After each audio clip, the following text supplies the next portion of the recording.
नमस्कार दोस्तों, मैं हूं प्रकल्प Talegaonkar from रिकॉप insurance partners Mumbai.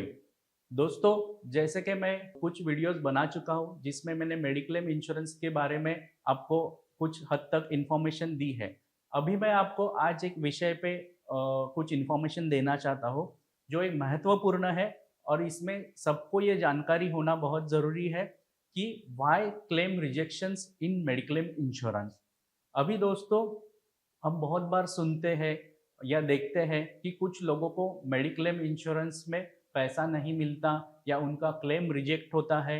अब ये क्लेम रिजेक्ट होता है तो क्यों होता है, इसके पीछे क्या कारण हो सकते हैं, ये मैं आपको कुछ हद तक समझाना चाहता हूँ कुछ मेरे एक्सपीरियंस के बेस पे। अभी दोस्तों, किसी भी मेडिक्लेम पॉलिसी में तीन प्रकार के एक्सक्लूजन्स होते हैं। पहला, फर्स्ट 30 डेज। दूसरा, फर्स्ट 2 इयर्स। और तीसरा होता है फर्स्ट 2 इयर्स स्पेसिफिक इलनेस का एक्सक्लूजन। तो दोस्तों, ये समझना जरूरी है कि जब भी आप नया पॉलिसी खरीदते हो मेडिक्लेम का, तो आपके पॉलिसी में क्या क्या एक्सक्लूजन्स होते हैं जो स्टैंडर्ड होते हैं, जो आईआरडीए ने प्रिस्क्राइब किए हुए हैं।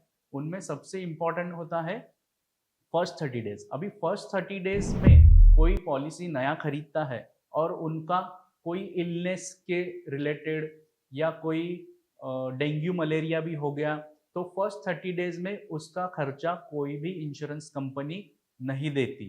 हालांकि अगर एक्सीडेंट के वजह से हॉस्पिटलाइजेशन हुआ है तो वो डे वन से कवर हो जाता है।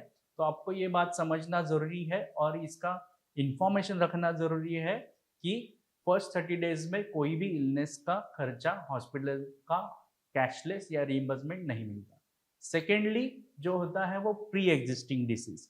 अब जब कोई नई पॉलिसी खरीदता है तो उसको कुछ डिक्लेरेशंस देने पड़ते हैं हेल्थ रिलेटेड।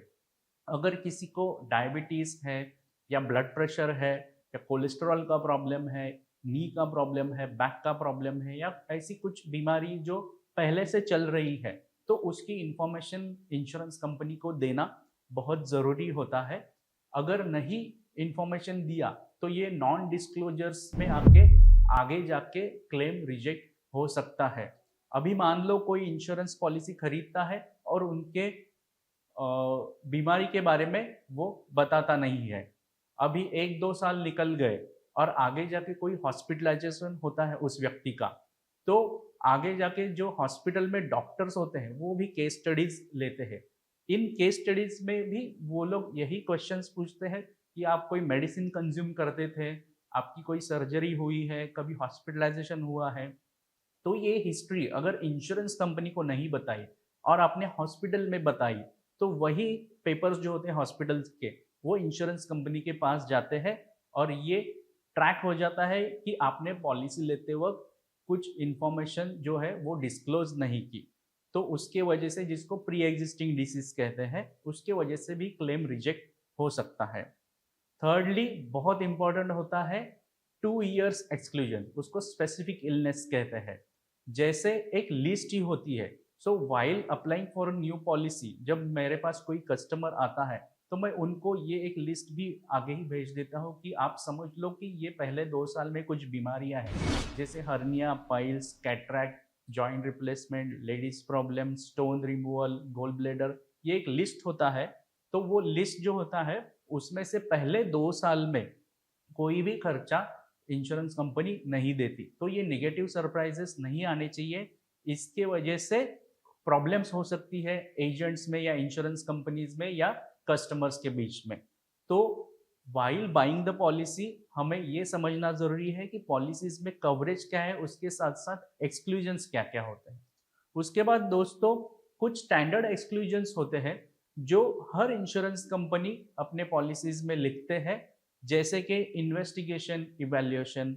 अभी कुछ व्यक्ति ऐसे होते हैं कि जिनका सिर्फ इन्वेस्टिगेशन होना है, कोई टेस्ट डॉक्टर ने बोला है, वो सिर्फ इन्वेस्टिगेशन होना है, उस पर कोई ट्रीटमेंट नहीं हो रही, कोई हॉस्पिटलाइजेशन की जरूरत नहीं है, वहां पे आपको क्लेम नहीं मिल सकता।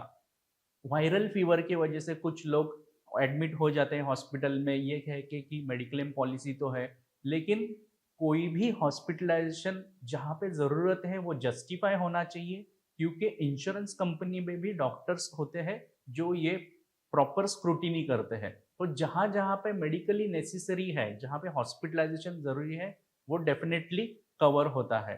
उसके बाद स्टैंडर्ड एक्सक्लूजन्स में जेंडर चेंज का कोई ट्रीटमेंट करता है तो वो कवर नहीं होता।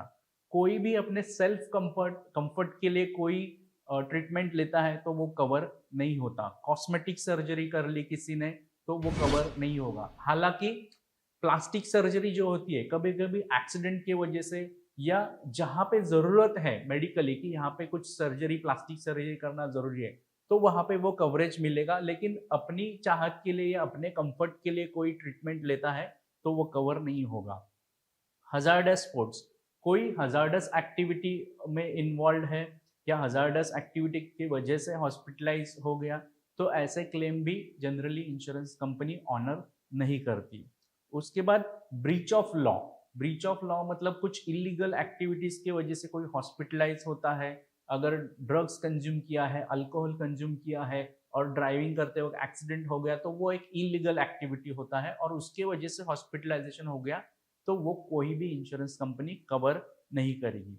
उसके बाद दोस्तों ओपीडीज होते हैं या डेंटल ट्रीटमेंट्स होती है जो ओपीडी बेसिस पे होती है, वो भी खर्चे इन जनरल मेडिक्लेम पॉलिसीज में नहीं मिलेंगे। आपको और कुछ चीज़ें इसके बारे में पूछना है तो आप मुझे कांटेक्ट कर सकते हो। आशा करता हूँ कि आपको कुछ चीज़ें मैंने वैल्यू एडिशन किया है आपकी इन्फॉर्मेशन के लिए। तो जब भी आप कोई इंश्योरेंस पॉलिसी खरीदने जाओगे तो महत्वपूर्ण ये है कि क्या चीज़ें कवर है, इसके अलावा क्या चीज़ें कवर नहीं है, ये समझना बहुत ज़रूरी होता है। माई सेल्फ प्रकल्प तळेगावकर, रिकॉब insurance partner, Mumbai. Thank you.